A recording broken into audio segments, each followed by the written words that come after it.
नमस्कार, मैं शेखर त्रिवेदी। बाजार में अचानक कड़वाहट आ गई है। वजह चीनी के दाम में बढ़ोतरी। आम आदमी की जेब ढीली हो रही है, मुंह का स्वाद बिगड़ रहा है और चीनी महंगी होती जा रही है। चीनी ऐसी चीज है जो हर घर में खाई जाती है और जिस तरीके से इसका दाम बढ़ रहा है, त्योहारों से पहले लगातार लोगों की समस्या बढ़ रही है। चीनी के दाम अचानक क्यों बढ़े, सबसे पहले इस बात को हम आज समझेंगे। 20 जुलाई को चीनी का औसत भाव था 48 रुपया 18 पैसे प्रति किलो। 20 अगस्त को यही भाव बढ़कर हो गया 55 रुपया 70 पैसे प्रति किलो। एक महीने में औसत कीमत बढ़ी 16% के करीब। कई शहरों में खुदरा चीनी 70 से 80 रुपए किलो तक बिक गई। उत्तर प्रदेश के कई बाजारों में 65 से 70 रुपए किलो के भाव भी सामने आए। कुछ मंडियों में थोक भाव रिकॉर्ड स्तर तक पहुंच गए। चीनी की कीमतों में तेजी त्योहारों से ठीक पहले आई है। अगस्त से नवंबर तक देश में चीनी की मांग सामान्य से ज्यादा ही रहती है। गणेश चतुर्थी से मिठाई कारोबार में मांग बढ़ने लगती है, बल्कि आप इसको रक्षाबंधन से भी कह सकते हैं। 15 अगस्त पे भी ठीक ठाक मिठाई बंटती है। दशहरा और दीपावली पर चीनी की खपत सबसे ज्यादा रहती है। कम उत्पादन के अनुमान ने बाजार में भविष्य की कमी का डर बढ़ा दिया। मौसम की मार से गन्ने की पैदावार और रिकवरी प्रभावित हुई है। कारोबारियों की ओर से ज्यादा खरीद ने भी बाजार पर दबाव बढ़ा दिया है। उद्योग संगठन ने मौजूदा तेजी को वास्तविक कमी के बजाय सट्टेबाजी से जोड़ा है।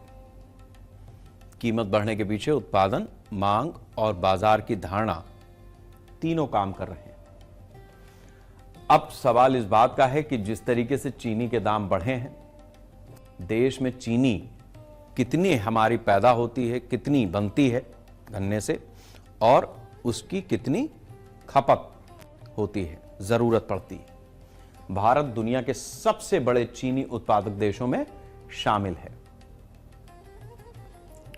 मौजूदा वर्ष में उत्पादन का ताजा अनुमान करीब 306 लाख टन है। शुरुआती राज्यों के अनुमान में उत्पादन 343 लाख टन बताया गया था। संशोधित अनुमान शुरुआती अनुमान से करीब 11% कम है। उत्पादन में कमी ने आगामी स्टॉक को लेकर फिर से चिंता बढ़ा दी। पिछले वर्ष में उत्पादन करीब 279 लाख टन था। पिछले साल की तुलना में इस साल उत्पादन फिर भी अधिक रहने का अनुमान है। बावजूद इसके वो फिगर कंट्रोल नहीं हो रही। देश में सालाना चीनी की खपत करीब 280 से 285 लाख टन के आसपास है। चालू वित्तीय वर्ष में खपत 280 से 85 लाख टन रहने का अनुमान है। उत्पादन और खपत का अंतर बहुत बड़ा नहीं है।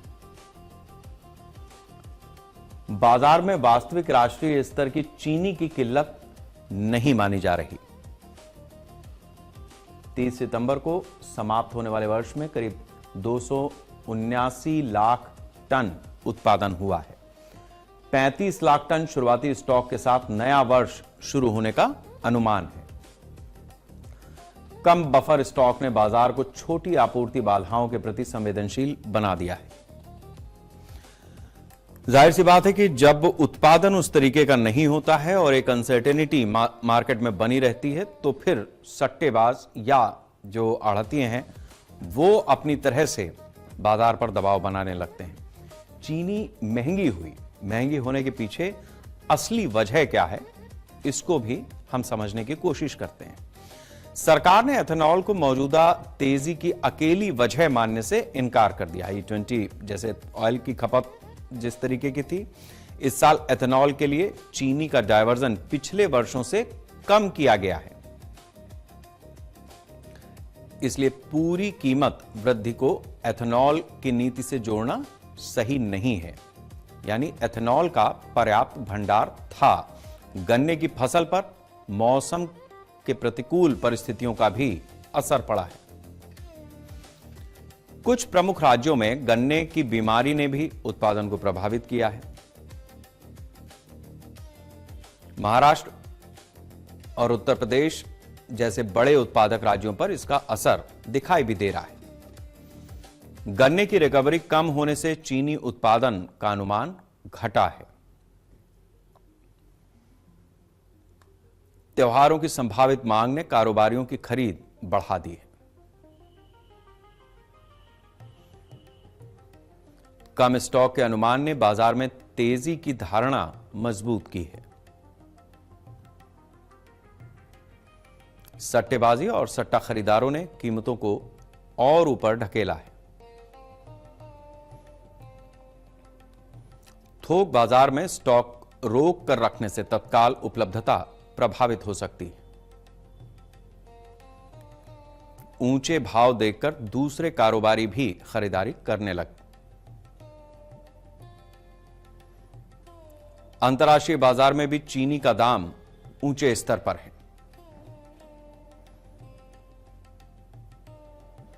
मांग बढ़ने के मौसम में बाजार की छोटी खबर भी कीमतों पर असर डालती है।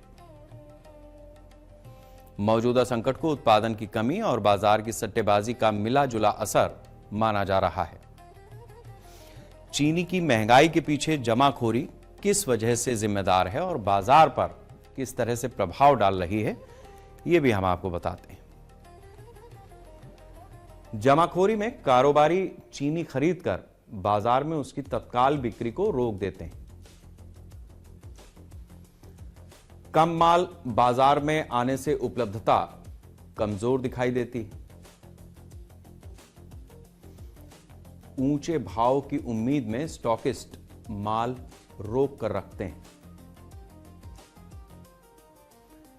कीमत बढ़ने पर वही माल ज्यादा दाम पर बाजार में उतार दिया जाता है।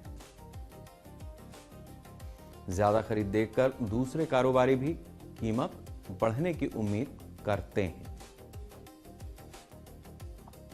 सरकार को शक है कि कुछ कारोबारी इसी स्थिति का फायदा उठा रहे हैं। सरकार ने थोक डीलर्स के स्टॉक की निगरानी व्यवस्था बढ़ा दी।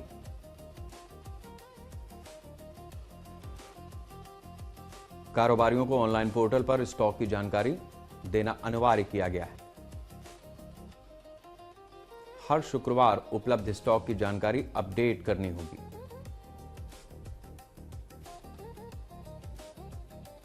गोदाम और ऑनलाइन घोषित स्टॉक में अंतर मिलने पर कार्रवाई होगी। केंद्र सरकार ने कई राज्यों में औचक निरीक्षण के निर्देश दिए हैं। चीनी मिलों से लेकर थोक विक्रेताओं तक स्टॉक का सत्यापन किया जा रहा है। यूपी में कई जिलों में अधिकारियों ने गोदामों की जांच शुरू कर दी।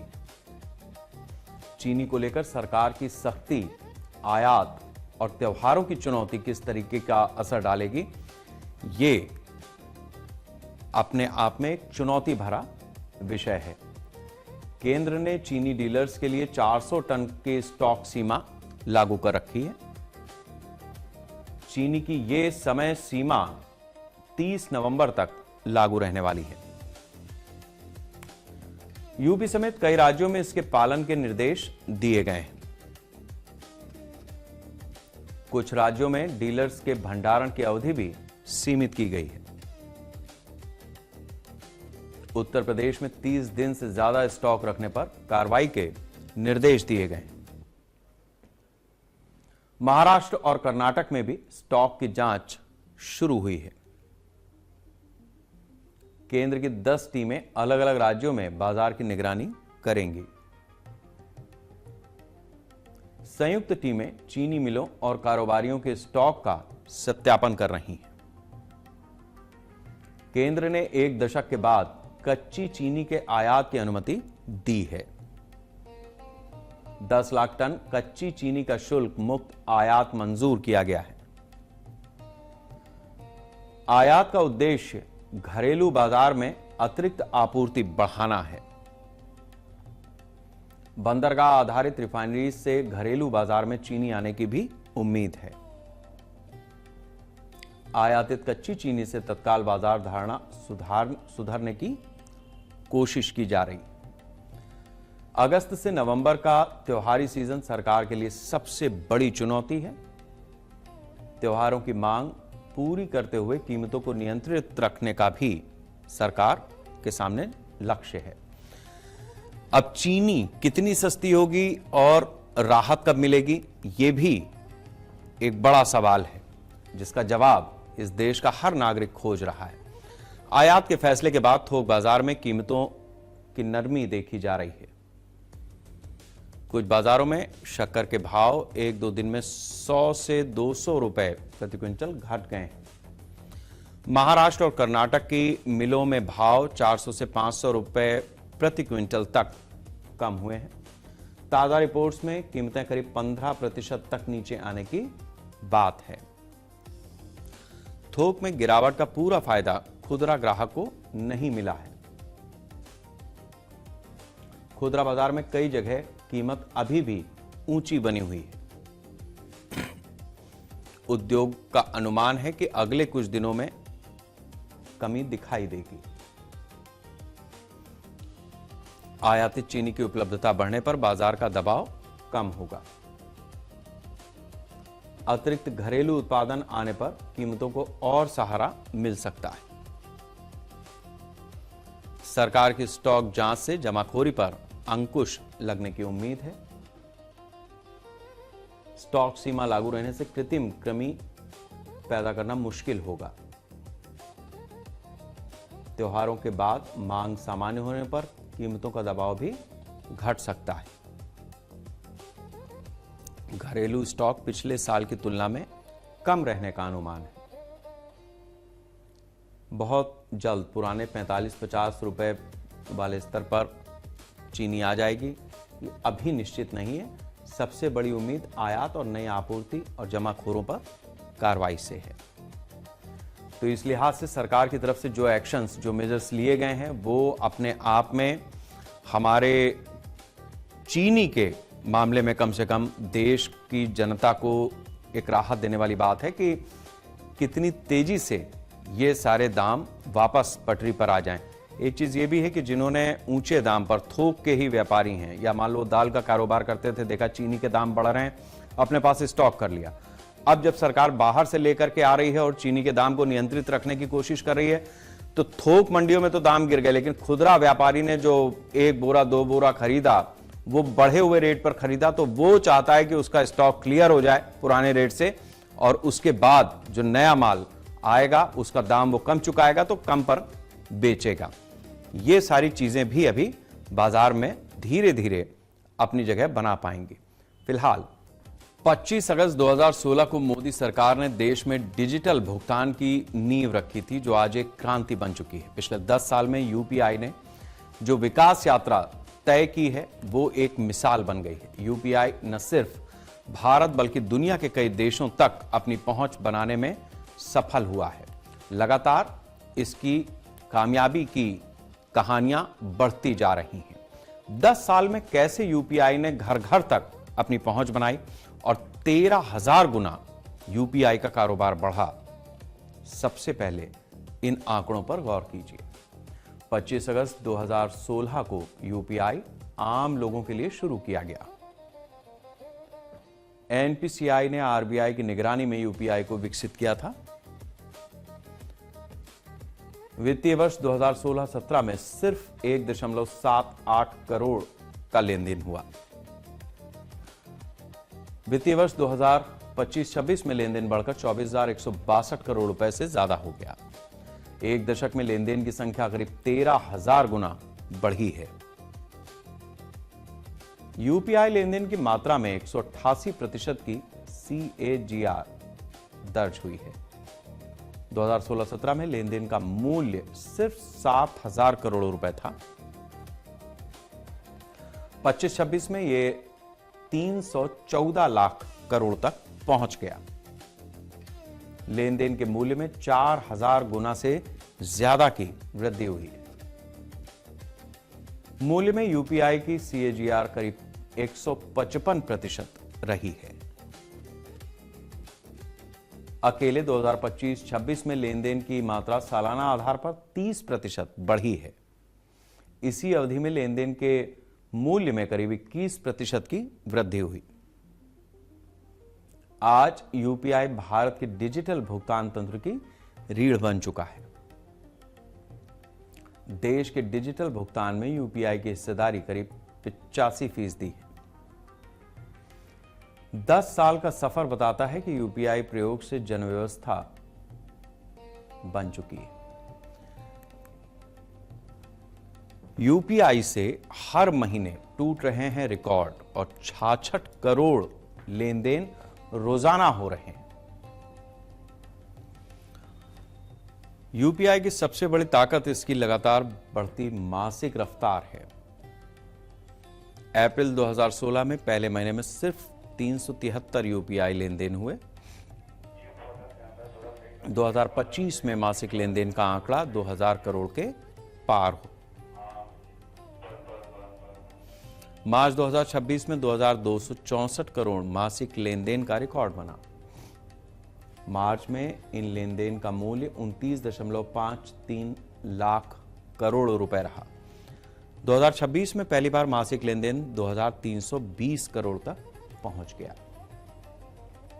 जुलाई 2026 में नया रिकॉर्ड 2366 करोड़ का बना। जुलाई के लेन देन का मूल्य 29.88 लाख करोड़ रहा। 2026 में रोजाना औसतन 66 करोड़ यूपीआई लेन देन हो रहे हैं। हर दिन करोड़ों का भुगतान कुछ सेकंड्स में निपट रहा है। रोजाना लेन देन का औसत मूल्य करीब 0.86 लाख करोड़ रुपए है। सालाना आंकड़े बढ़ने के साथ ही छोटे और बड़े दोनों भुगतान हो रहे हैं। मासिक रिकॉर्ड लगातार टूटना यूपीआई की बढ़ती आदत को दिखाता है। जहां पहले डिजिटल भुगतान विशेष मौकों तक सीमित था, अब वो रोजमर्रा का हिस्सा है। तेज रफ्तार यूपीआई को दुनिया के सबसे बड़े रियल टाइम भुगतान नेटवर्क तक ले जाने में भारत कामयाब हुआ है। 44 बैंकों से 703 बैंकों और घर घर तक ये डिजिटल भुगतान किस तरीके से पहुंचा, ये भी अपने आप में बहुत दिलचस्प है। यूपीआई की शुरुआत सीमित संख्या में बैंकों के साथ हुई थी। वित्तीय वर्ष 2016-17 में 44 बैंक यूपीआई से जोड़े गए। वित्तीय वर्ष 2025-26 में सक्रिय बैंकों की संख्या हो गई है 703। 10 साल में यूपीआई से जुड़े बैंकों का नेटवर्क कई गुना बढ़ा है। ज्यादा बैंकों के जुड़ने से भुगतान की पहुंच भी व्यापक हुई है।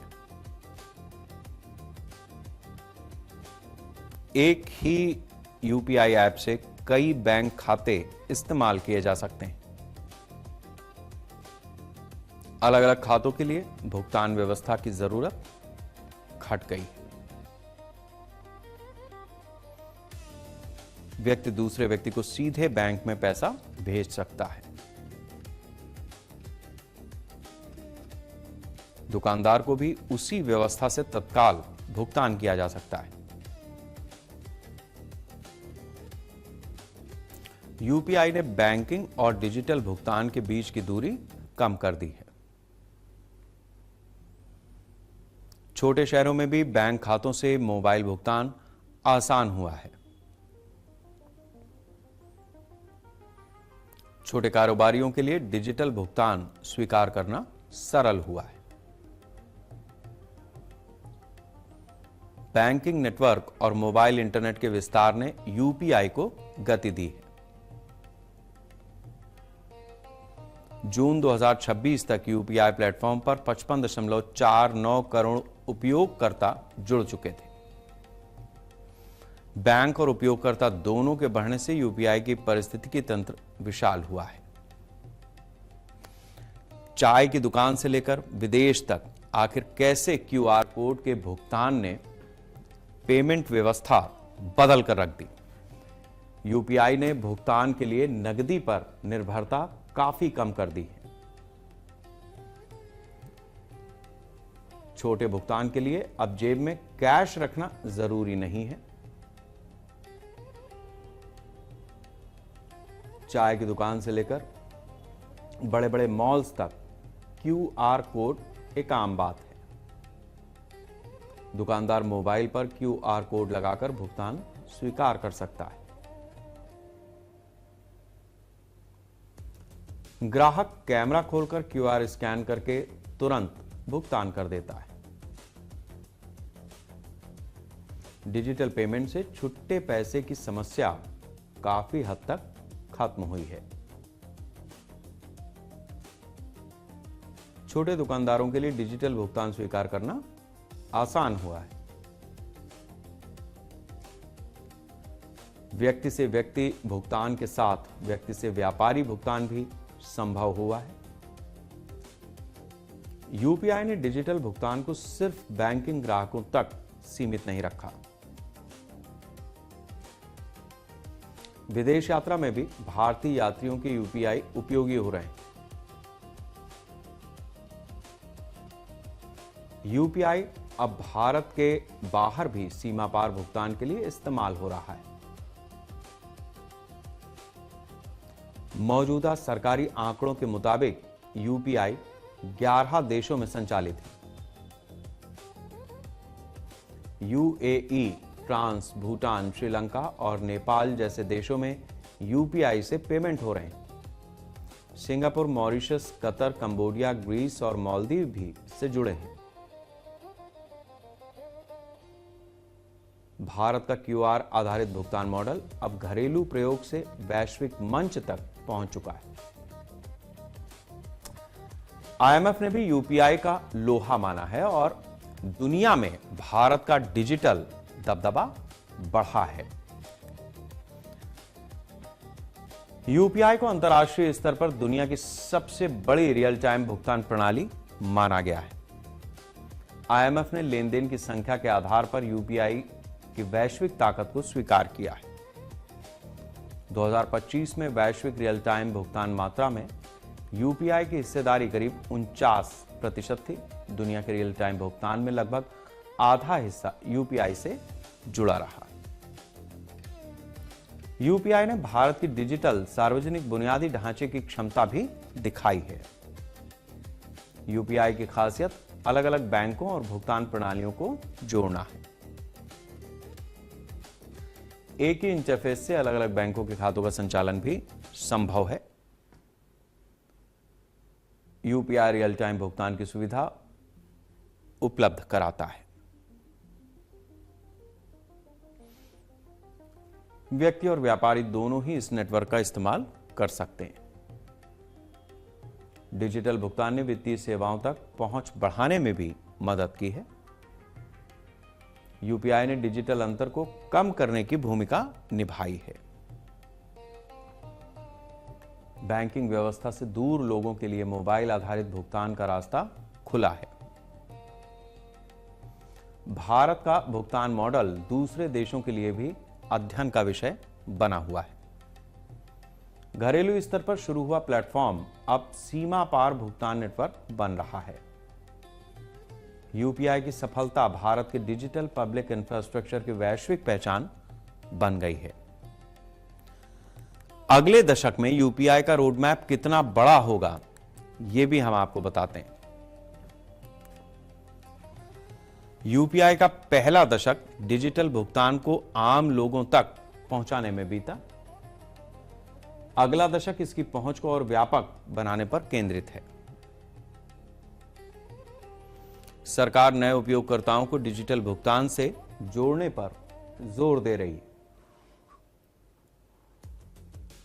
छोटे कारोबारियों को यूपीआई से जोड़ना भी इसका प्रमुख लक्ष्य है। वित्तीय समावेशन को आगे बढ़ाना यूपीआई की अगली बड़ी चुनौती है। ग्रामीण क्षेत्रों में डिजिटल भुगतान की पहुंच और बढ़ानी होगी। नए उपयोगकर्ताओं के लिए भुगतान को और आसान बनाना जरूरी होगा। बढ़ते लेन देन के साथ साइबर सुरक्षा को भी मजबूत करना होगा। फर्जीवाड़े और अनाधिकृत लेन देन रोकने के लिए सुरक्षा उपाय बढ़ाए जा रहे हैं। जोखिम आधारित लेन देन सीमा जैसे उपायों पर भी जोर दिया जा रहा है। यूपीआई को और देशों में पहुंचाने से सीमा पार भुगतान आसान हो सकता है। विदेशी यात्रियों और भारतीय कारोबारियों के लिए इसका उपयोग बढ़ सकता है। छोटे मूल्य के भुगतान में यूपीआई की पकड़ आगे और मजबूत हो सकती है।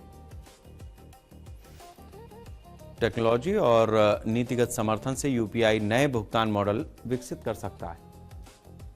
अगले 10 साल में यूपीआई भारत की डिजिटल अर्थव्यवस्था का और बड़ा आधार बनेगा।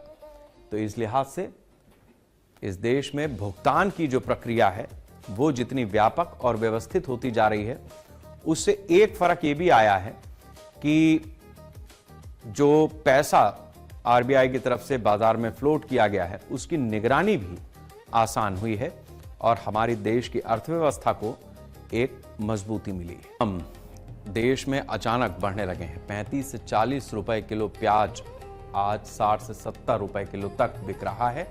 इसके पीछे बारिश और जमाखोरी वजह है। इसके साथ साथ बरसात का मौसम जिस तरीके से ज्यादातर सब्जियों के लिए महंगा ही साबित होता है, इस बार एक बार फिर प्याज आखिर इतना महंगा कैसे हुआ है और 59% तक इसमें उछाल किस तरह से आया है, सबसे पहले ये देखते हैं। 24 अगस्त को देश में प्याज का औसत खुदरा भाव 43.53 रुपए किलो था। एक साल पहले इसी दिन औसत भाव 27.37 रुपए किलो था।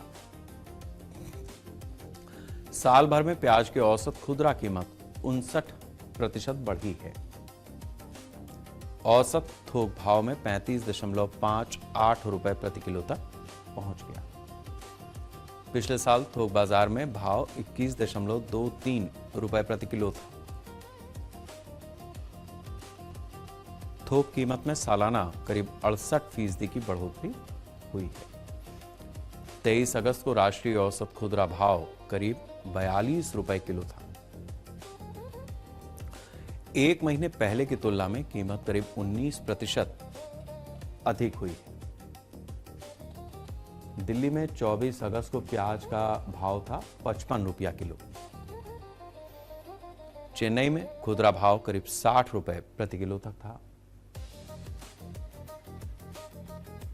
कोलकाता में प्याज की कीमत थी 53 रुपए।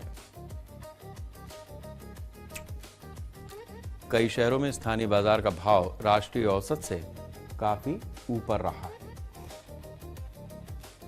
प्याज की तेजी अगस्त सितंबर की मौसमी महंगाई के दौर में आई है। त्योहारों से पहले बढ़ती मांग ने कीमतों पर अतिरिक्त दबाव बनाया है। सरकार ने बढ़ती कीमतों को नियंत्रित करने के लिए बाजार में हस्तक्षेप शुरू कर दिया। प्याज के दाम बढ़ने के पीछे किस तरह की वजहें हैं, इस पर भी निगाह डालते हैं। प्याज की कीमतों में मौजूदा तेजी के पीछे आपूर्ति का मौसमी दबाव है। रबी प्याज का पुराना स्टॉक इस समय बाजार की मुख्य जरूरत पूरी करता है। यही स्टॉक मार्च अप्रैल की कटाई के बाद कई महीनों तक चलता है। इस बार संग्रहित प्याज की अपेक्षा तेजी से बाजार खत्म हुआ है। महाराष्ट्र में बेमौसम बारिश और ओलावृष्टि की वजह से फसल भी प्रभावित हुई है। मौसम की मार से खेत में तैयार होने वाली देर की रबी की फसल को भी नुकसान हुआ है।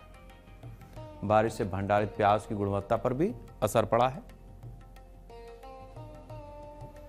खराब गुणवत्ता वाला प्याज लंबे समय तक भंडारण के योग्य नहीं रह जाता है। खरीफ प्याज की नई फसल की आवक अभी पर्याप्त गति नहीं पकड़ पाई है। महाराष्ट्र में मॉनसून देर से आए, इस वजह से भी खरीफ में जो प्याज पैदा होता है उसकी बुआई प्रभावित हुई है। धीमी आवक ने बाजार में उपलब्धता का दबाव बढ़ा दिया है। महाराष्ट्र के खरीफ उत्पादन में 5 से 7% की कमी की रिपोर्ट दर्ज की गई। त्योहारों से पहले मांग बढ़ने से उपलब्ध प्याज पर भी दबाव बढ़ा है। कुछ कारोबारियों पर अस्थायी कमी का फायदा उठाकर भाव बढ़ाने का भी आरोप है। उत्पादन, मौसम, आवक और मांग का संयुक्त असर मौजूदा तेजी में दिखाई दे रहा है। देश के बड़े शहरों में प्याज किस भाव तक पहुंचा, एक निगाह इस पर भी डालते हैं। जिस तरीके की स्थिति बनी है उसमें सरकार के लिए भी चुनौती है कि वो इस भाव को कैसे कंट्रोल करे। दिल्ली में सरकारी औसत खुदरा भाव 55 रुपया दर्ज किया गया। दिल्ली में एक साल पहले प्याज करीब 35 रुपया किलो था। राष्ट्रीय राजधानी में सालाना करीब 20 रुपए किलो की वृद्धि दर्ज की गई। चेन्नई में प्याज का भाव करीब 60 रुपए किलो पहुंचा है। एक साल पहले यहां 33 रुपए में प्याज था।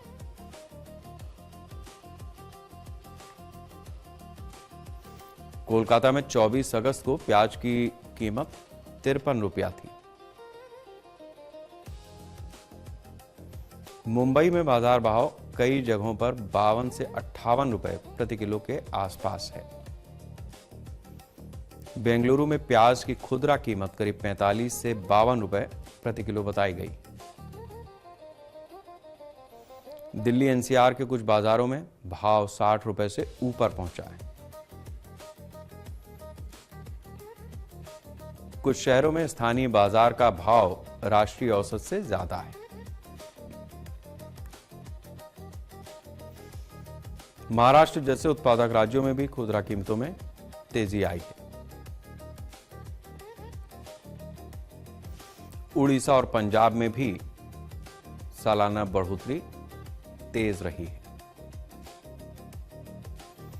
अलग अलग शहरों में कीमतों का अंतर आपूर्ति और परिवहन की लागत से भी जुड़ा हुआ है। अब ऐसी स्थिति में सरकार क्या करेगी? सरकार एक कांदा एक्सप्रेस चला रही है।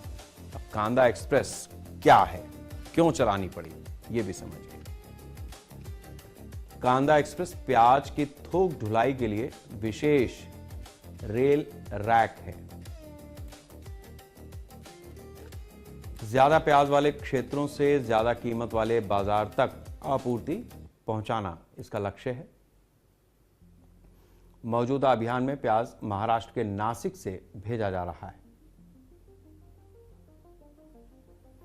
नासिक देश के प्रमुख प्याज उत्पादन और व्यापार केंद्रों में शामिल है। रेलवे के जरिए बड़ी मात्रा में प्याज कम समय में भेजा जा सकता है। सरकार ने पहली खेप को प्रमुख खपत केंद्रों की ओर रवाना किया। शुरुआती चरण में 5 बड़े खपत केंद्रों को शामिल किया गया है। दिल्ली, चेन्नई, मदुरई, एर्नाकुलम और गुवाहाटी, इन जगहों पर कांदा एक्सप्रेस को भेजा जा रहा है। बाजार की जरूरत के अनुसार इसमें और शहर भी जोड़े जा रहे हैं। कांदा एक्सप्रेस का इस्तेमाल पहली बार 2024-25 में बड़े पैमाने पर किया गया था। 2024-25 में 14 रेल रैक से करीब 12,000 टन प्याज पहुंचाया गया मंडियों में। 2025-26 में व्यवस्था बढ़कर 86 रैक और करीब 88,000 टन तक पहुंच गई। सरकार के प्याज की कीमत रोकने के लिए किस तरीके के विकल्प हैं, ये भी हम आपको बताते हैं। केंद्र सरकार अपने बफर स्टॉक से प्याज बाजार में जारी कर रही है। बफर स्टॉक का इस्तेमाल उन बाजारों में किया जा रहा है जहां भाव ज्यादा है। सरकार नियंत्रित तरीके से प्याज उतारकर अचानक आपूर्ति बढ़ाना चाहती है। अधिक आपूर्ति से बाजार में कीमतों पर असर पड़ेगा। सरकारी एजेंसियां थोक और खुदरा दोनों माध्यमों से प्याज उपलब्ध करा रही हैं। एनसीसीएफ और नेफेड के माध्यम से खुदरा बिक्री की योजना भी बनाई गई है। दिल्ली एनसीआर में सरकारी बिक्री के लिए 35 रुपए किलो का भाव रखा गया है। सरकार की योजना उपभोक्ताओं को सीधे सस्ता प्याज उपलब्ध कराने की है। बाजार में ऊंचे भाव और सरकारी बिक्री के बीच बड़ा अंतर बनेगा। यह अंतर मनमाना भाव वसूलने वाले कारोबारियों पर दबाव डाल सकता है। बफर स्टॉक की बिक्री जरूरत के अनुसार चरणबद्ध तरीके से बढ़ाई जा सकती है। केंद्र सरकार प्याज की कीमत और उपलब्धता की लगातार निगरानी कर रही है। सरकार ने कहा है कि आने वाले महीनों की मांग पूरी करने के लिए स्टॉक पर्याप्त है। रेलवे के साथ सड़क परिवहन से भी प्याज की आपूर्ति जारी रखी जाएगी। कांदा एक्सप्रेस से कितनी राहत मिली है और आगे कीमतों पर किस तरीके का प्रभाव पड़ेगा, यह भी समझ लीजिए। जहां प्याज के दाम काफी ज्यादा हैं, वहां कांदा एक्सप्रेस का फायदा मिलेगा। शुरुआती चरण में 5 प्रमुख उपभोग केंद्रों को सीधे आपूर्ति में फायदा मिलेगा। दिल्ली एनसीआर को महाराष्ट्र से बड़े पैमाने पर प्याज पहुंचाना है। चेन्नई और मदुरई जैसे दक्षिण भारतीय बाजारों को भी आपूर्ति बढ़ेगी। एर्नाकुलम के जरिए केरल के बड़े खपत क्षेत्र को भी फायदा मिलेगा। गुवाहाटी की आपूर्ति से पूर्वोत्तर बाजारों में उपलब्धता सुधर सकती है। बाजार की स्थिति देखकर अन्य शहरों को भी रेल रैक मिल सकती है। 2025-26 में 86 रैक के जरिए 16 शहरों तक प्याज पहुंचाया गया था। 2025 में 88,000 टन प्याज रेल से भेजा गया। बफर स्टॉक और रेल आपूर्ति साथ चलने से बाजार पर दोहरा दबाव बनेगा। 35 रुपए किलो की सरकारी बिक्री खुदरा बाजार के लिए मूल्य संकेत भी देगी। अगर खरीफ प्याज की आवक बढ़ती है तो आपूर्ति का दबाव कम हो जाएगा। त्योहारों के दौरान मांग बढ़ने के बावजूद सरकारी हस्तक्षेप से तेजी नियंत्रित करने की कोशिश है। कीमतों में तुरंत भारी गिरावट की गारंटी नहीं है, लेकिन आपूर्ति बढ़ने से राहत की उम्मीद है। तो इस लिहाज से जिस तरीके की स्थिति इस समय देश में बनी हुई है, उसमें सरकार के लिए ये चुनौती जरूर है कि वो चाहे चीनी हो चाहे प्याज हो, किस तरीके से इनके भाव नियंत्रित करती है। लेकिन ये चीज भी हमें ध्यान रखनी चाहिए कि हर सब्जी का एक मौसम है। उस मौसम में अगर उस सब्जी को हम खाएंगे तो वो हमारी सेहत के लिए भी ठीक रहेगी।